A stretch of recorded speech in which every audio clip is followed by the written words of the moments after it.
சென்னையை சுற்றியுள்ள கடலோர பகுதிகளில் எண்ணெய் படலத்தை அகற்றும் பணி தீவிரமாக நடைபெற்று வருகிறது. ஆனாலும் பல இடங்களில் அடர்த்தியாக காணப்படும் எண்ணெயை அகற்ற மேலும் சில நாட்கள் ஆகும் என தெரிகிறது.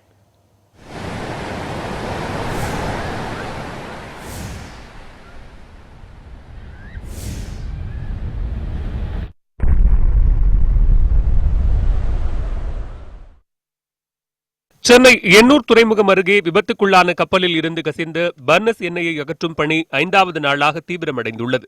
சென்னை அருகே சுமார் 30 கிலோமீட்டர் கடலோர பகுதிகளில் காணப்படும் எண்ணெய் படலத்தை கடலோர பாதுகாப்பு படையுடன் தமிழக மாசு கட்டுப்பாட்டு வாரியம், நெடுஞ்சாலைத்துறை உள்ளிட்டவையும் அகற்றி வருகின்றன. கடந்த 5 நாட்களில் சுமார் 70 டன் எண்ணெய் அகற்றப்பட்டுள்ள போதும் இன்னும் அதிகமாக கடலோரத்தில் எண்ணெய் காணப்படுகிறது. இதற்காக முதலில் சூப்பர் சக்கர் இயந்திரங்கள் பயன்படுத்தப்பட்ட போதும் தற்போது 1000க்கும் மேற்பட்ட பணியாளர்களே ஈடுபட்டுள்ளனர். மேனுவலா எடுக்கும்போது கிடைக்கிற அந்த ஆயிலோட அளவு சூப்பர் சக்கரை வச்சு எடுக்கும்போது கம்மியா இருக்கு.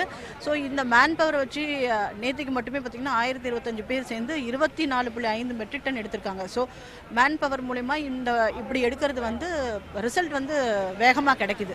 ஸோ அதனால அந்த மெத்தடை யூஸ் பண்றோம். ஒரு பக்கம் சூப்பர் சக்கரையும் பயன்படுத்துறோம். அடர்த்தியுடன் தார் போல இருப்பதால் பர்னஸ் எண்ணெயை அகற்றுவதில் சிரமம் ஏற்பட்டுள்ளது. பிளாஸ்டிக் வாளிகள் மூலம் சேகரிக்கப்படும் இந்த எண்ணெய் தற்போது சென்னை துறைமுகத்திற்கு கொண்டு செல்லப்படுகிறது.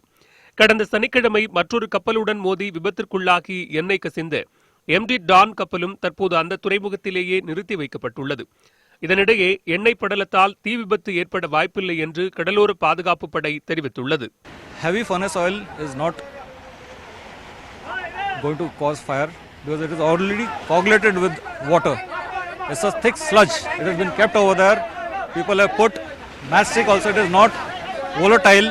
It is not fire hazard right now. கப்பலில் எண்ணெய் கசிவு ஏற்பட்டுள்ளது தெரிந்த பின்பும் 2 நாட்கள் வரை கப்பலுக்கு செல்ல துறைமுக நிர்வாகம் அனுமதிக்காததால் எண்ணெய் கசிவு அதிகரித்துள்ளதாக MT டான் காஞ்சிபுரம் கப்பல் நிர்வாகம் குற்றம் சாட்டியுள்ளது. இந்த எண்ணெய் கசிவால் கடல் ஆமைகள் உயிரிழந்து கரை ஒதுங்கி வருகின்றன. ஆனால் மீன்கள் ஏதும் இறக்கவில்லை. பல இடங்களில் எண்ணெய் படலம் தொடர்ந்து காணப்படுவதால் முழுமையாக அகற்ற சில நாட்கள் ஆகும் என்று தெரிகிறது.